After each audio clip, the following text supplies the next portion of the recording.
When it comes to quality sleep, Ashley has you covered with top mattress brands at winning prices and with special financing options available. You can snooze now and pay later. Plus, your mattress purchase helps give the gift of better sleep to children in need and U.S. Special Operations Forces. Visit your local Ashley store or shop online today and make every snooze count. Financing is subject to credit approval. See store or ashley.com for details. Dreaming of overseas adventures or connecting more deeply with family from afar? Rosetta Stone bridges the language gap. I've tried others, but Rosetta Stone's immersive lessons and voice feedback technology are game changers. Dive into 25 languages by learning intuitively, just like when you were a kid. And here's the holiday sparkle. Grab a lifetime membership now and save 50%. Gift yourself the world. Head to rosettastone.com now and save 50%.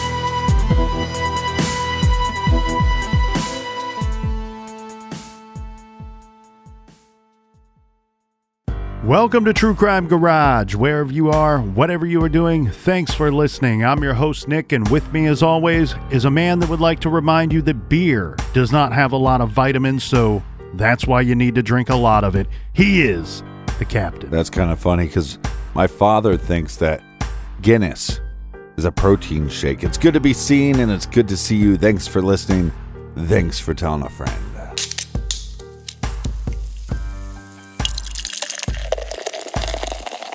Today, my friends, we are sipping on Rising Haze IPA from the master brewers over at Highland Brewing Company. This beer is freshly unfiltered, and Captain, you know how much I love an unfiltered beer. This one is the perfect balance of great flavor and ABV of 7%, which is just perfect. That's why we are giving Rising Haze 5 bottle caps. Rising Haze, how about some rising praise for our friends? First up, cheers to Tiffany over in Roy, Utah. And a big shout out to Clay in Rochester, New York. Next up, we go out to Carlsbad, California with a note that says thank you for being yourselves and also thank you for the amazing music. That's a tip of the cap to the old captain there. From our friend Moth. Oh, very kind words, but like we always say, there's always room to improve. We will always try to be better. And a big shout out to Kyle R. in Tulsa, Oklahoma. And this is going to take all of my energy, Captain, because we don't do it very often, but when we do, it's powerful stuff. I'm going to give out a double nice jib. That's a double nice jib to garage guys Cody Heller and Dan Harmon in Valley Village, California. And I'm going to give this one a shot, even just to get a couple of smiles out there. So here we go. Cheers to Jeanette. No problems there, right? Cheers to Jeanette in Skelleftehamn, Sweden. We love you, Sweden. We love... Whatever you want to call your cities, we're fine with it. We love you. Sweden. Thank you to everybody who went to our website and contributed to this week's beer fund. We are forever grateful to you. Thank you so much for supporting the show and sharing the cases on social media. It means so much, and that is enough of the business. All right, everybody, gather around, grab a chair, grab a beer. Let's talk some true crime.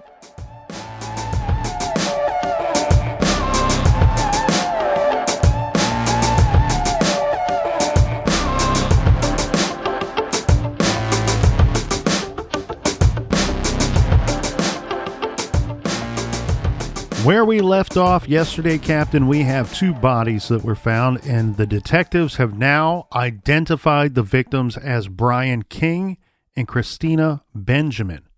Detectives are going to have to canvass the area because now we have our 3rd crime scene to investigate.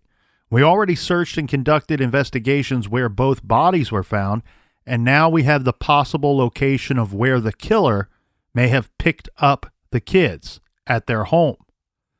Asking friends and neighbors if anyone knew anything or saw anything is going to be the top priority on their list. And they had a person or two say that the kids were going to meet up with a kid named Jason, but no one knew Jason's last name. So you can see we are piecing this thing together pretty good here. All right, this is a difficult case, but it's going to get worse. So here's a little warning moving forward. We have to discuss a topic that nobody likes. Nobody likes it at all. We have some cruelty to animals to discuss. Detectives are going to get a very strange lead. This is one of the strangest leads I've ever heard of. And this comes from a police report. Police responded to a strange call. Now, this was after Brian and Christina went missing, but before their bodies were found. This takes place in the town of Ennis, Texas, which is just about a 10-minute drive south of Garrett, where our two victims live. Police were called to the McDonald's restaurant. And longtime listeners of this show... Mickey D's. Yeah, longtime listeners of this show know that nothing good seems to happen at the McDonald's restaurant on this show. Mm-hmm. This is at the McDonald's, the old Mickey D's, as Captain said, in Ennis. They're called because someone was there killing an animal. Oh, God. By the time the police arrived, the man who was doing something to an animal behind the McDonald's was gone. The man killed a calf and was further mutilating the animal. A calf, not a cat. Correct. The man ran from the scene, but at the scene, the police found a 1982 tan Subaru. And on the ground near the vehicle, they found a bracelet with the name Jason engraved on it. All right, so we have a tan vehicle. We're looking for possibly somebody named Jason. And in this police report, we have a bracelet found with the name Jason on it, a tan vehicle abandoned behind the McDonald's where a man was reported to have been killing an animal. Can you imagine being at work that day and going, I think that guy is doing something to that animal. We need to call the cops. Yeah, I don't know this area very well. It seems like a strange location for something like this to be going on. Right. Doesn't this seem like a little out in the open for such a weird and bizarre activity? My mind instantly went to picturing, those like zombie movies where oh god, where yeah. like the zombies have to like catch a deer for food, but they catch it almost like an animal would. That's what I picture. That's strange because I had a very similar thought when I first read about this. So this guy, he is known to police. They traced the vehicle back to a one Jason Eric Massey. And again, police know this guy. He had a history, a criminal record. Of what? Well, Jason Massey was actually pretty much fresh out of the clink. He was sentenced to serve 120 days in jail. This is due to an incident in early 1993, same year. Jason was pulled over and he was driving drunk. And in the car, police found marijuana and a cat with a noose tied around its neck. Dead cat? There's different reports. Okay. And I don't know which one's better. Well, I guess didn't. The live one because the cops could save the cat. Yeah, but in all honesty, Captain, I didn't have the strength to go further down that road. I thought yesterday's episode was bad, but you just one-upped it, didn't you? You just had to go and... That's not what I'm going for here. I am going for a case study, believe it or not, but there's going to be some bumps along the way, obviously. For all hate mail, send it to nick@truecrimegarage.com. Well, Jason had a bunch of sharp instruments in the vehicle as well. So if the cat was alive, don't use your imagination because you don't really have to. Mm-hmm. Some reports say that these were these were tools, sharp tools, and other reports say that they were weapons. So he was picked up and locked up for these, it's several charges, actually. And Jason's bizarre, violent history goes back even further. A one-time friend of Jason's, this was a female, she told police that Jason was stalking her at some point. When she avoided him, someone killed the family's dog and smeared the blood of the animal all over the girl's vehicle in their driveway. The girl and the family really firmly believed that it was, in fact, Jason that did this, but unfortunately, law enforcement never had any proof of that, and so Jason... Okay, let me unpack. And really nobody was ever arrested for that horrific act. I think I understand what you're saying, but I might have blacked out for a second. So he's stalking this girl. She believes he's stalking. Allegedly. And then their dog, the family dog, ends up dead. Mm-hmm. And they believe the blood from the dog was smeared on her vehicle. Jeez. In retaliation for who knows what. A lot of times when these... For probably not saying hi to him in class. Or for nothing at all. Because Right. we do know that these stalkers, they come up with their own thoughts, their own ideas, their own fantasies, obsessions. Sometimes the relationship, there is no relationship, and there's stuff going on that is not going on, that they perceive something that only they could. Right. So who knows what's going on through the mind of this person, if in fact the person that committed those acts was Jason. I think if he is the same guy that was doing a similar thing behind the McDonald's, then it looks very likely to me that he's guilty of this as well. Well, right. We already have him pulled over with this cat situation, so I think it's not that big of a leap.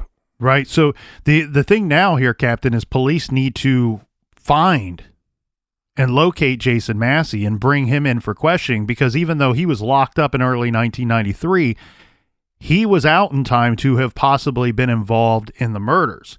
And again, we know, based off of eyewitness or witness reports, that the kids were believed to have met up with somebody named Jason that night that they went missing. Right.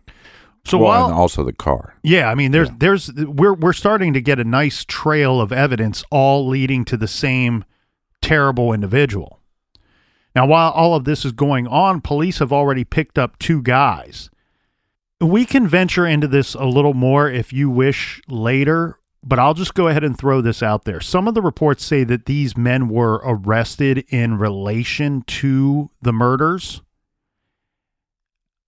I really question the word arrested in those reports. And we can get, like I said, we can get into that much more later, but that's where the whole phrase of yesterday's show, there were more than one suspect in this case, because there are reports of other people being arrested. Right. These guys were questioned by police because police knew that Christina and Brian knew these individuals, and it appears maybe even quite well. In fact, some newspapers say that one of these guys was Christina's boyfriend. The discrepancy in age, well, I guess discrepancy is not the best word. The difference in age between these 2 guys and Christina makes me doubt the word boyfriend. I think boyfriend and girlfriend are overused terms. Regardless of what their relationship is or was, one of these guys seems to have known both Christina and Brian, but also Jason Massey. This guy, his name is Christopher Nolan. When asked by detectives, do you know anyone who would want to harm Brian and Christina, this guy, Chris Nolan, says yes, that the police should be looking for a former friend of his named Jason Massey. Right. Chris thought Jason was strange, weird, and violent. He said he had seen Jason kill animals, and Jason once told him if there was ever a serial killer in the area, that it would be him. Hold on a second. You said something there. Animals, plural. Yes. Don't you think after the first time you go, yeah, I'm not hanging out with that guy anymore? Yeah. You have to stick around for the second time. You go, oh, well, maybe that was an accident. Well, their relationship is a strange one, and we'll get into that a little bit more as well. So, more importantly, what I want to look at here, Captain, is who is Jason Massey? Who is this Goomba, right? Jason Eric Massey is a high school dropout, and he has blonde hair and owns a tan Subaru. Right. That was the one that was found at the animal mutilation scene at the back of the McDonald's. He was in jail on a 21-day sentence, but was released a week. I have here, for whatever reason, a week or so before the teenagers went missing. I think my notes are incorrect here. I actually think that it was just over a month that he was released before they went missing. Right. One of the guys questioned by police said he had introduced Jason to Christina. So now they have proof, or at least a witness saying Jason knew one of the victims. Right. Jason grew up about as poor as one can, and he was raised by a monster of a woman. Jason was only 20 years old at this time of our story. He was born in 1973 to either a single mother, or some reports say daddy left just before or shortly after the boy was born. Jason's mother was a substance abuser and a child abuser. She beat Jason and his younger sister often with a belt. She also kept food from her kids. The reports I saw said that she would keep all of the food for the house in her personal bedroom under lock and key. And sometimes the kids were only fed scraps, after mom already ate dinner. Right. This is, when she's hiding the food or locking it up in her bedroom, this stuff is going on in the house when this family was fortunate enough to live in a house or an apartment, because they were so poor that sometimes they were living in mom's vehicle. Now, mom brought a lot of terrible men around the kids too. Some of them would hit and bully Jason, and in fact, it's strongly believed that one of them sexually assaulted Jason when he was young. I saw a couple different reports of what age he would have been, but he would have been young, Captain. This would have been, if it happened between the ages of like 8 and 10. Mm-hmm. And Jason and his sister were constantly showing up to school with unexplained bruises. They were dirty and they were hungry. Child Protective Services was called a few times, but it seems like maybe the ever-changing living situation, the ever-changing addresses, living in and out of a vehicle at times, this really seemed to get in the way of CPS ever truly stepping in and even possibly removing the kids out of that terrible situation. And in Jason's case, it may have been too late by that point, even if they would have stepped in and taken Jason from the house, and I think we'll see why. Now, a few weeks ago, we covered the still unsolved Evansdale murders. In a statement from one of the victims' families to the unknown killer, there was a very interesting phrase that I want people to keep in mind in regards to what we've just discussed. The interesting phrase to me and you, Captain, was hurt people hurt. Meaning, of course, sometimes victims become victimizers. And that is what I think we are seeing here with Jason. As he grows up and he's getting bigger and stronger, the once little boy who suffered so much pain dealt out by his mother and the company that she kept, well, Jason goes from being abused to abuser. Right. I mean, it's always that question, chicken or the egg, or nature or nurture. And in this case, we have evidence that the nurturing was not correct. There was no nurturing. No, just punishment and abuse and, on some level, torture.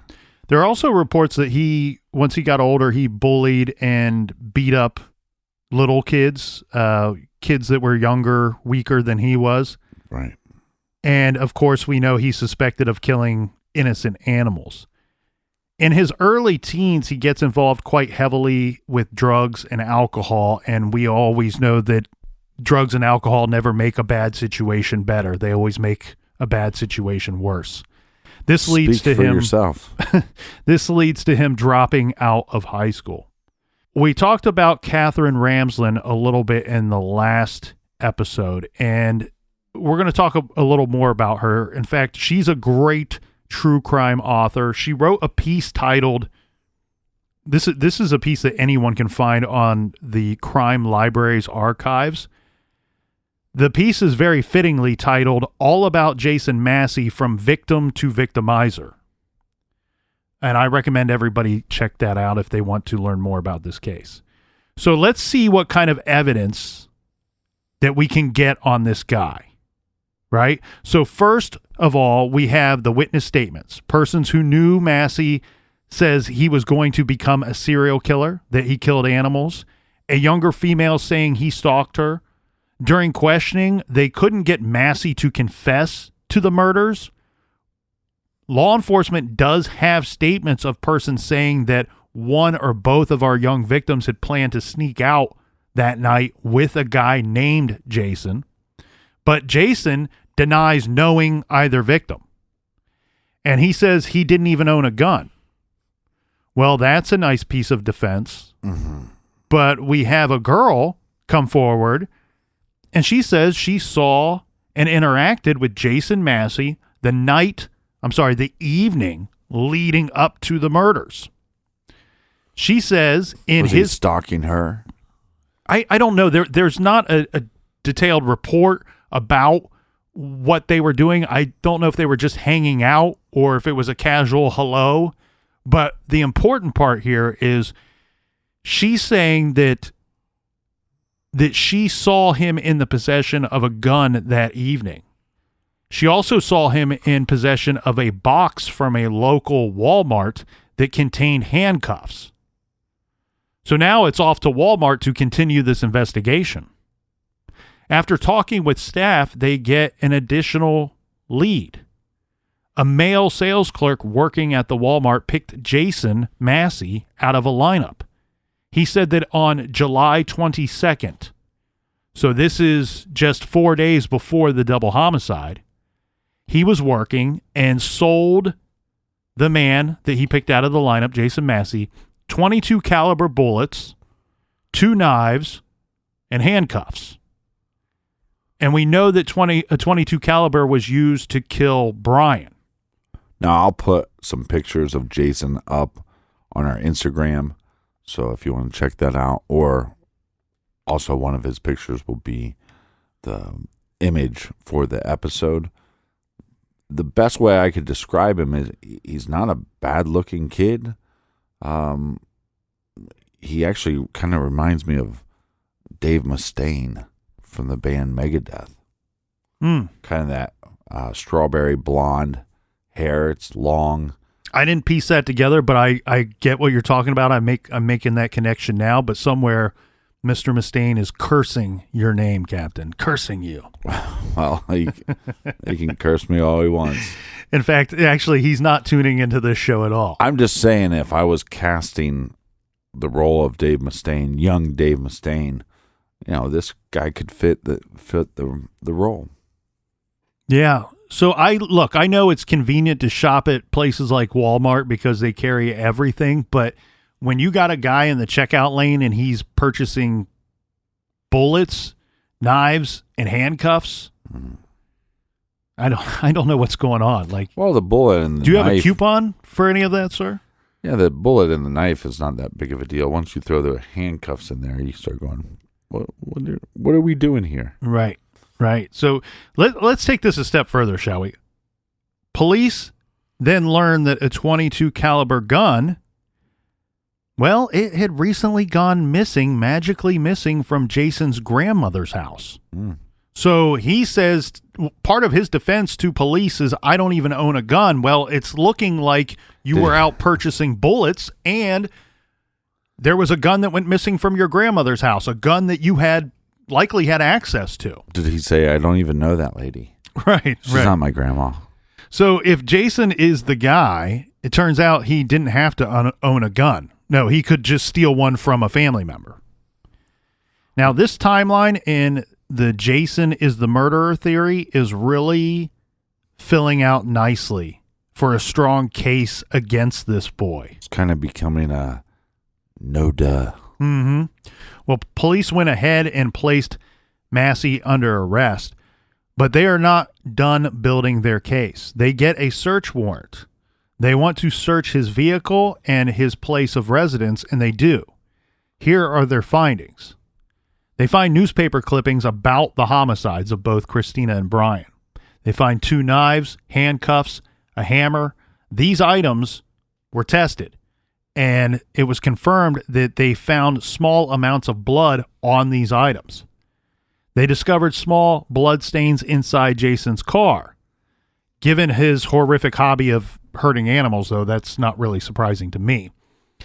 And he has items with blood on them, additional items that I don't have listed here, but still no gun or items belonging to the victims. Those were not found. In the car, they also found duct tape, electrical tape, and some more blonde hairs. Even with all of this, what is looking like mounting evidence, Jason is still talking with police but not confessing to anything. In a weird tactic, though, he offers them up a hypothetical. And this is where the killer, whoever that may be, right? Hypothetically. You're right. Can you see this conversation?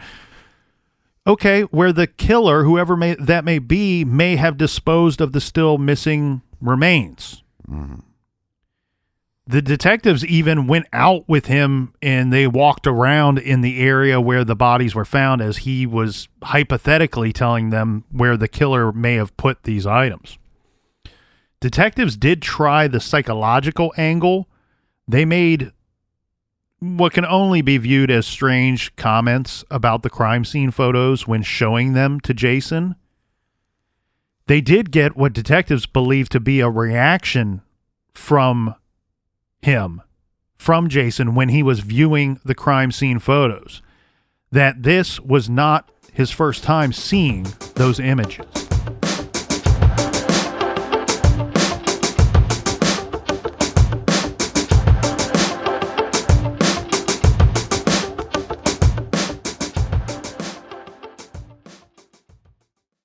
This show is sponsored by BetterHelp. Do you look forward to the holidays? Maybe you struggle with seasonal blues.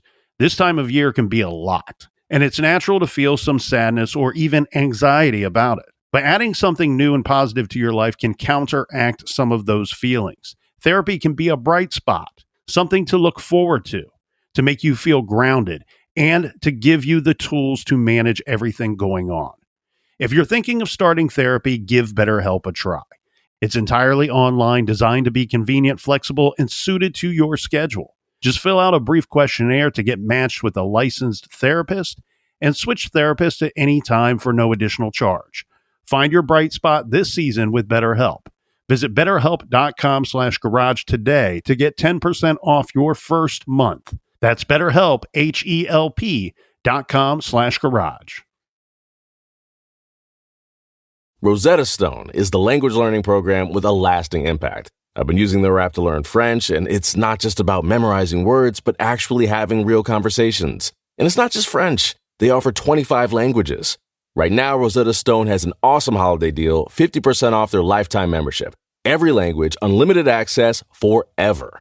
For anyone keen on diving deep into a new language, check out rosettastone.com. It's a game changer.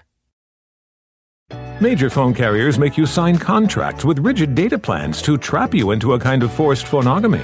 Sounds pretty insecure if you ask me. At Consumer Cellular, we believe in a more consensual and healthy form of phonogamy, free of contracts and more flexible to your data needs. This way, you stick around not because we force you to with contracts and fees, but because you love our phone plans. Like ardently love our phone plans. Phonogamously. Consumer Cellular. When freedom calls, we're here to answer. Call us at 1-888-FREEDOM.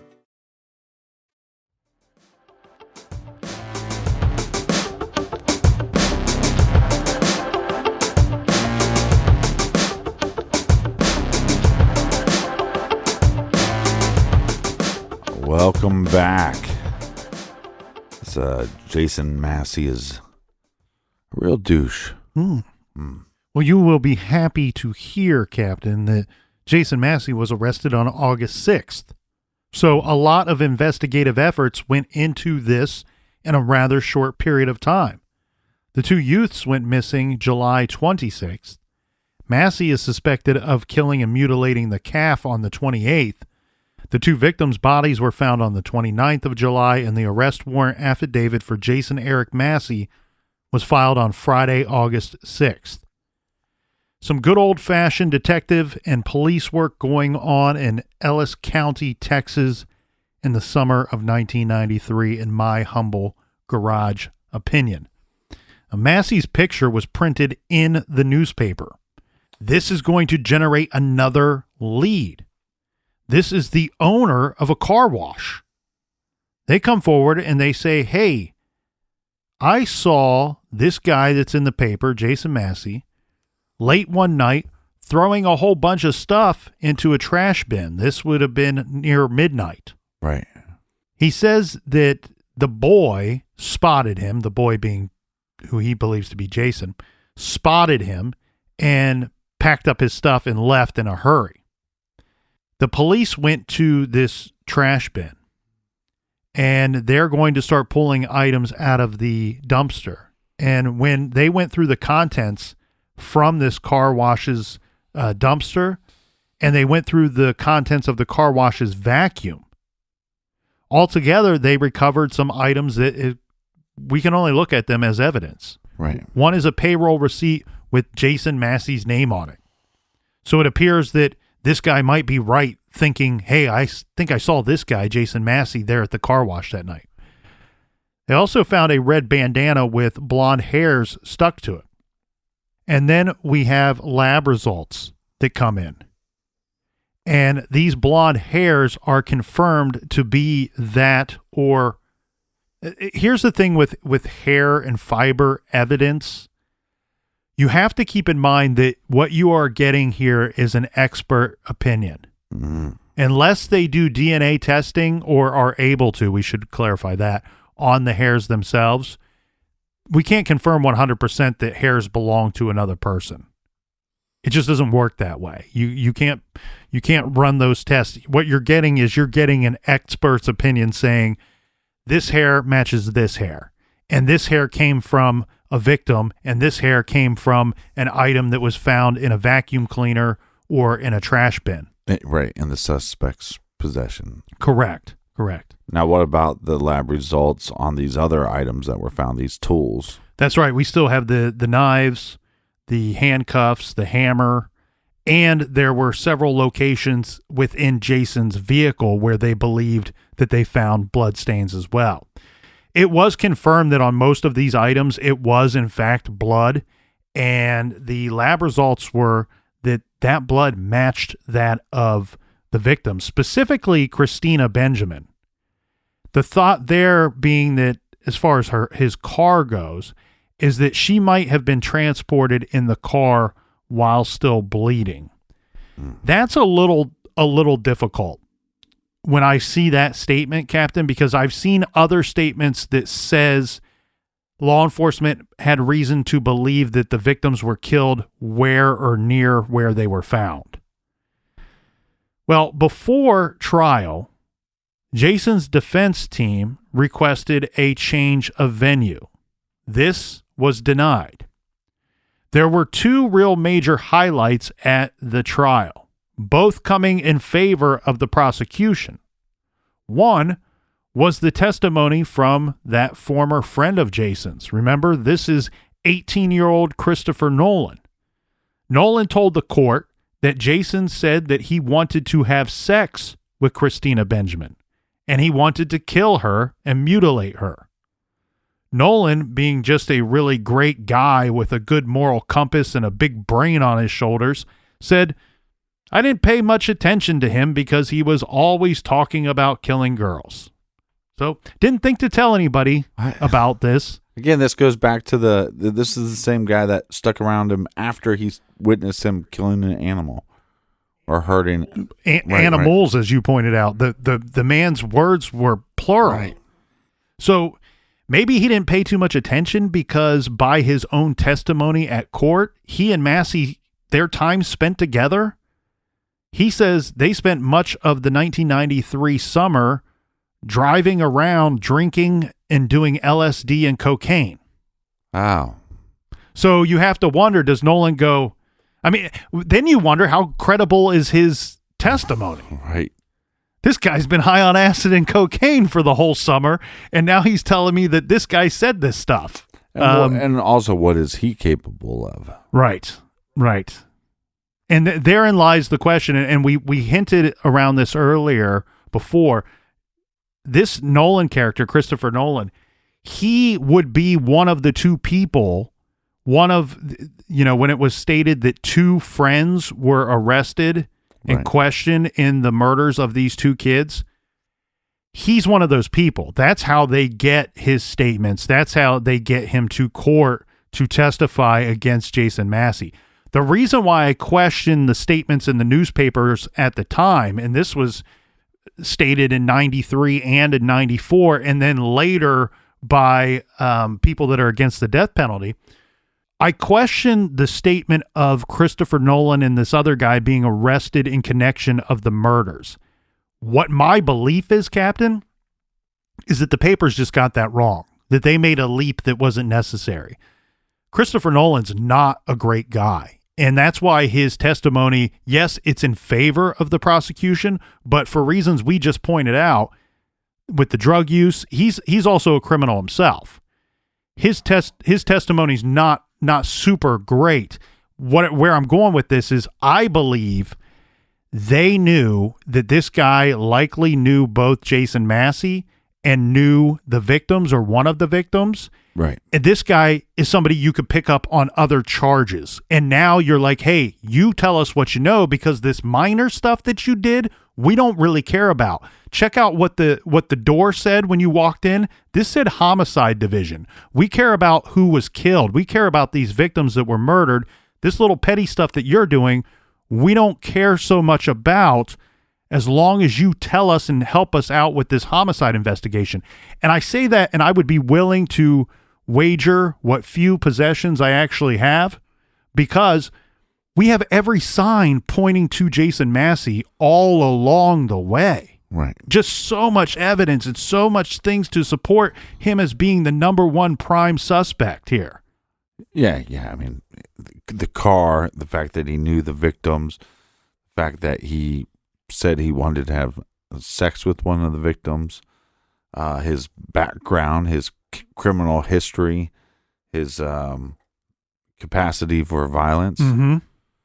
I mean, he's just he's one of the worst. And really, I hate to say this, but you almost think that if he was a little bit more mature or sophisticated as a killer, there might not be answers in this case, and there might be more victims. Right. We may not have had so much evidence lead us to Jason Massey. We may have been sitting here going, we still don't know who did this. And we talk so much about when a small child or when somebody is abducted, we jokingly talk about what I love to report on, the old pervert roundup.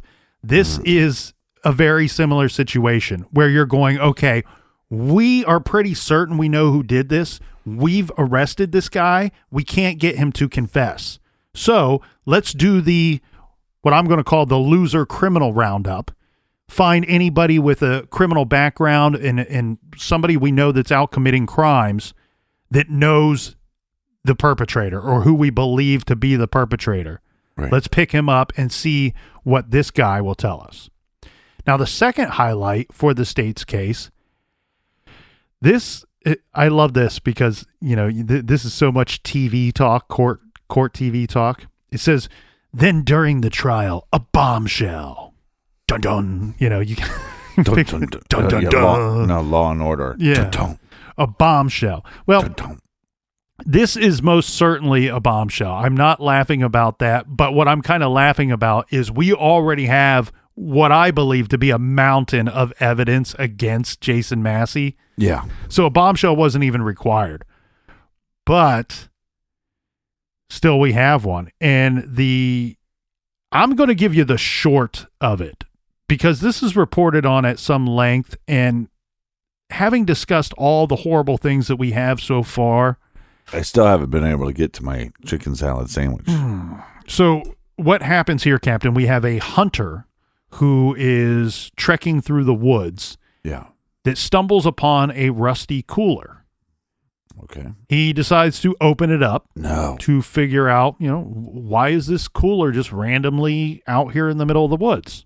Well, inside he finds what's in the box? Dozens of skulls from animals, small skulls from animals. He also finds 4 spiral notebooks.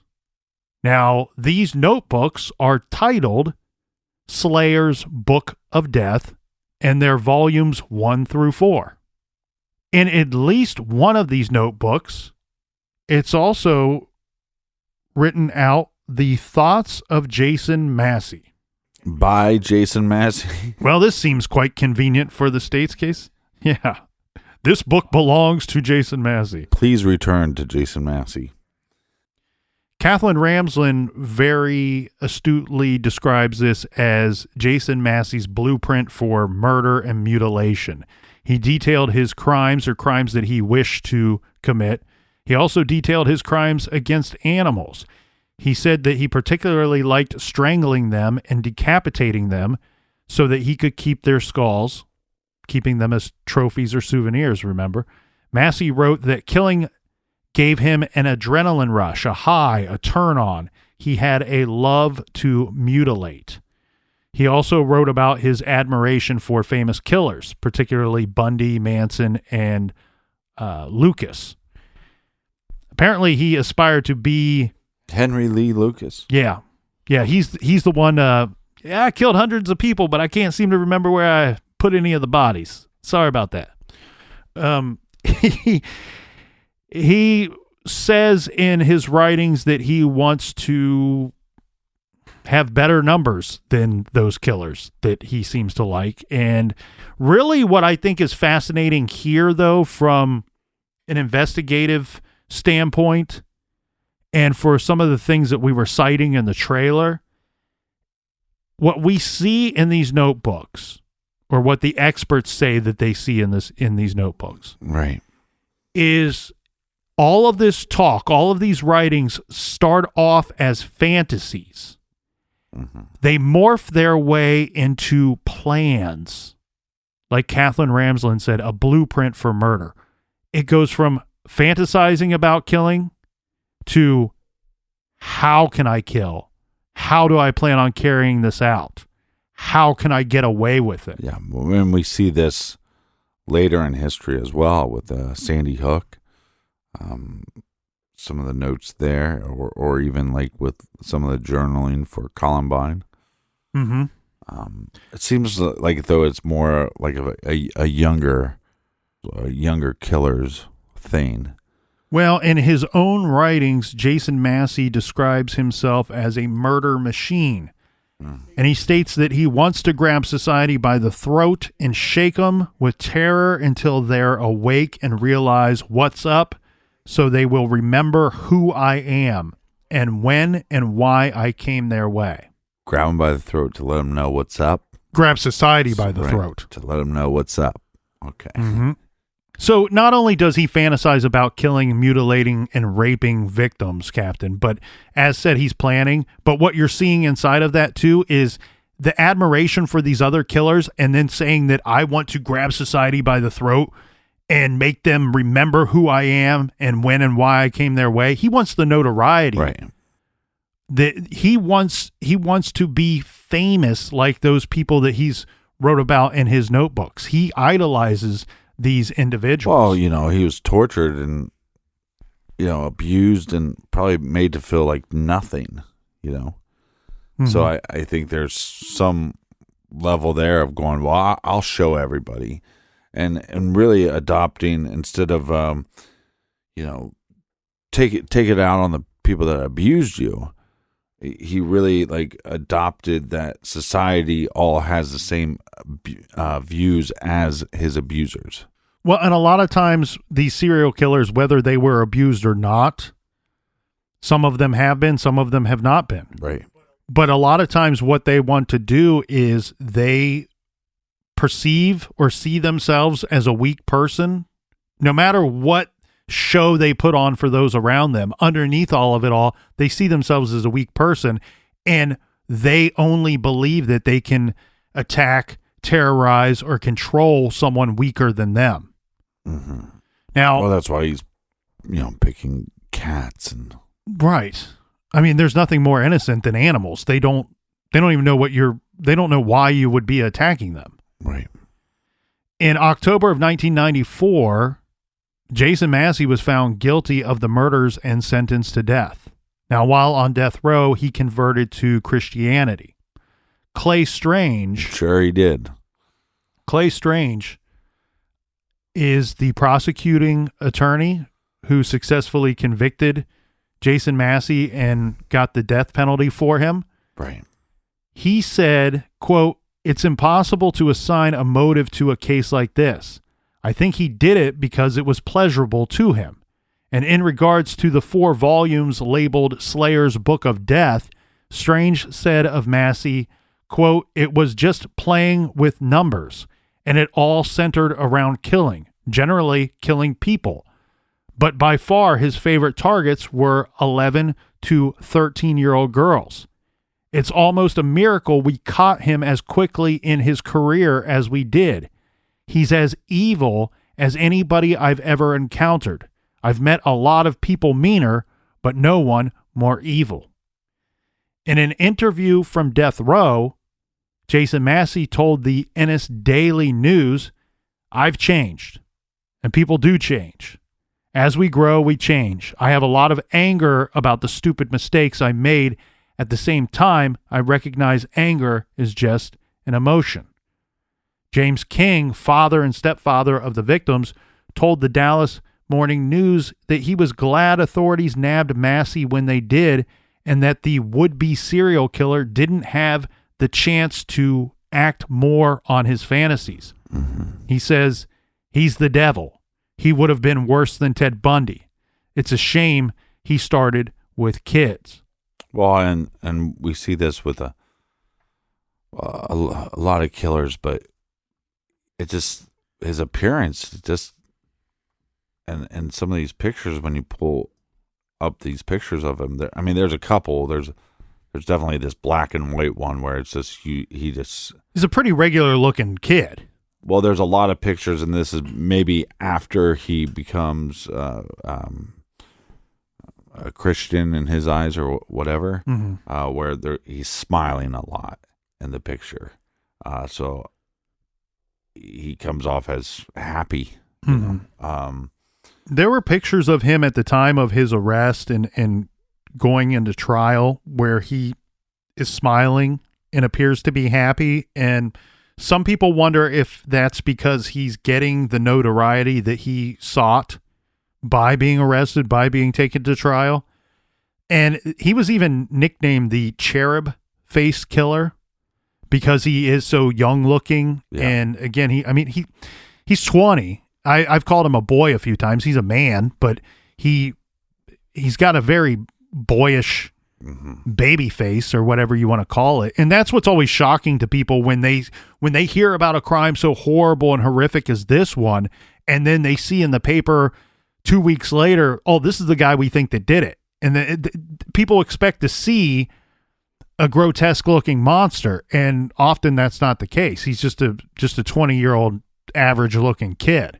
Well, I also wondered too, some of these individuals, we've seen it with Bundy and others, that, or I'd say the best example I could give would be Dahmer, where he would say, "Okay, I committed this horrible murder. I'm not going to do that anymore." And then the urges and the fantasies and stuff would grow and grow and grow, and they would do another murder.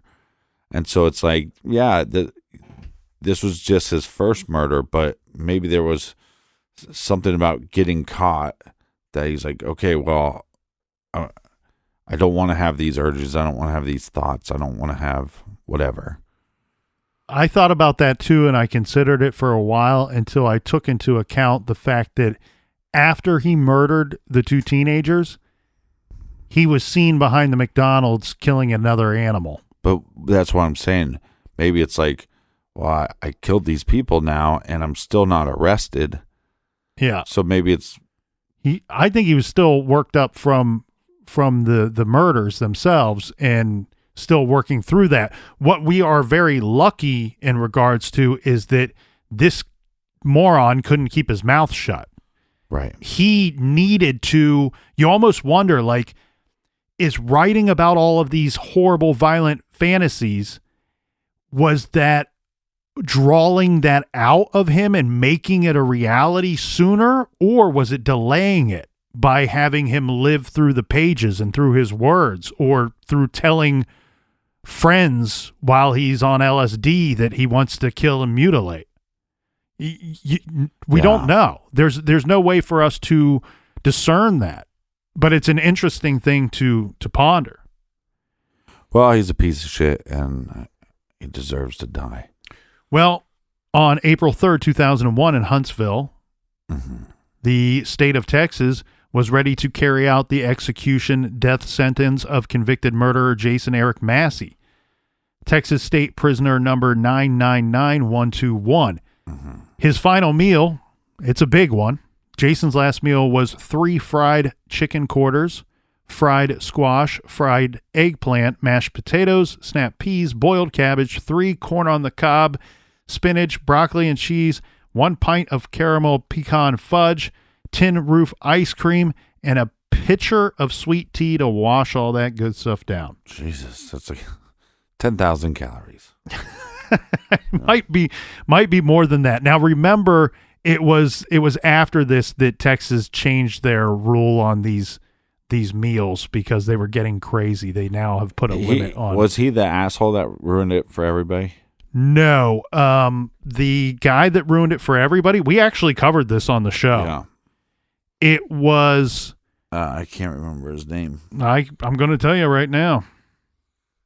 It was Lawrence Russell Brewer. He was one of the racist Nazi fucks that killed.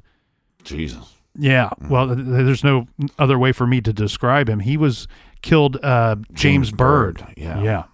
He was the one that ordered he ordered more food than what we just went through. And I'm not going to go through the whole menu here of what Brewer ordered, but he ordered a ton of food. And then all of a sudden when they delivered, he's like, yeah, I'm not hungry. And so they did away with that in part because people were just taking advantage of such a thing. Now, in Jason's final statement, he said, I would first like to speak to the victim's family. First of all, I would like to say that I do not know any of y'all, and that's unfortunate because I would like to apologize to each and every one of you individually.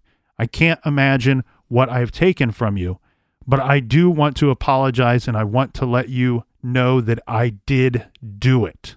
You guys know that I am guilty, and I am sorry for what I have done. I apologize, and I know you may not be able to forgive me in this life and in this world, but I hope sometime in the future you will be able to find it in you to forgive me. And I want you to know that Christina, she did not suffer as much as you think she did.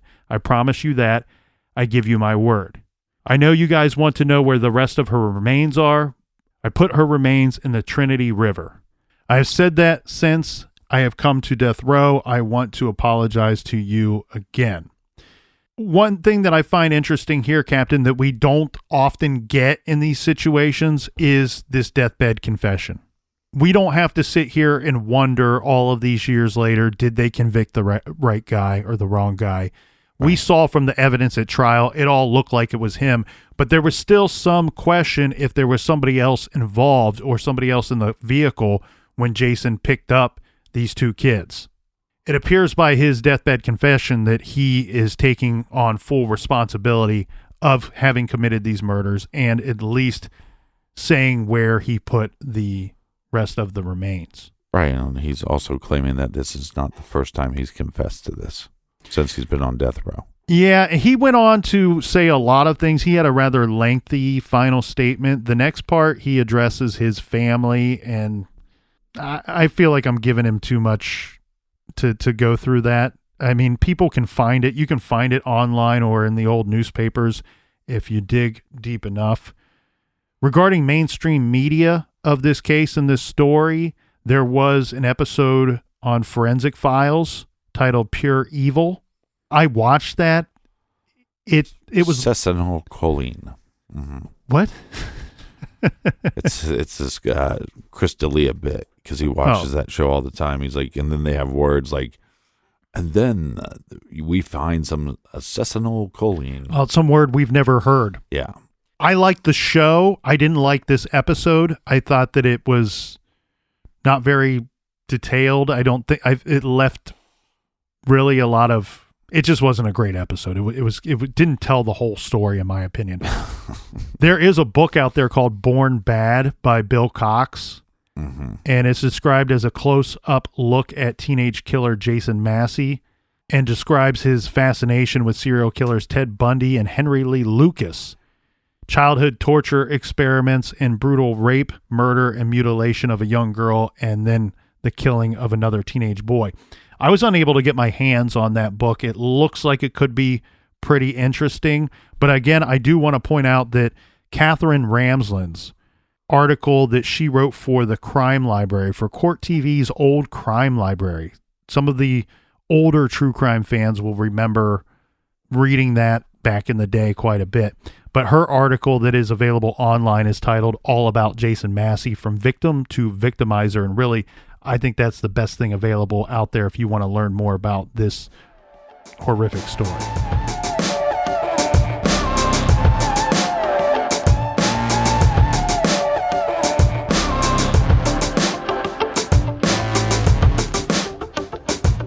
And just real quick, update in the Ahmaud Arbery case. The trial has started. A lot of people believe that this father and son that hunted down Ahmaud, it was racially motivated. I think now there's evidence that has come out in the trial that supports that. And then, to me, they should be charged with a hate crime. Therefore, the penalty would be a lot more severe. It's hard to cover those cases when they're so new and so lack of information. But these are also important cases to cover. And now with the trial happening, we'll have more updates and obviously more information as the trial continues. It's really good to see that everything in regards to that case continues to move in the right direction. A little recommended reading before we wrap things up today here, Captain, if you will. We are recommending Confessions of a Serial Killer, The Untold Story of Dennis Rader, the BTK Killer. This is by Catherine Ramsland. Through jailhouse visits, telephone calls, and written correspondence, Catherine worked with Rader himself to analyze the layers of his psyche. Using his drawings, letters, interviews, and Rader's unique codes, she presents in meticulous detail the childhood roots and development of one man's motivation to stalk, torture, and kill. This book is incredible. Make sure you check it out. Again, it's called Confessions of a Serial Killer, The Untold Story of Dennis Rader and the BTK Killer.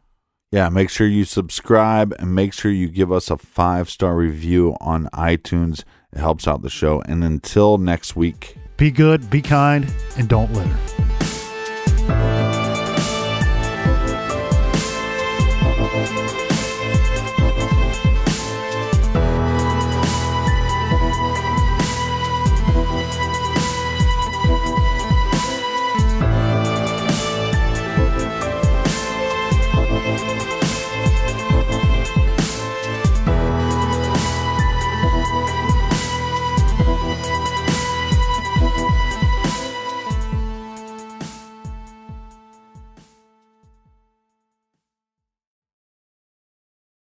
You can live out your MasterChef dreams when you find a professional on Angie to tackle your dream kitchen remodel. Connect with skilled professionals to get all your home projects done well. Visit Angie.com. You can do this when you Angie that.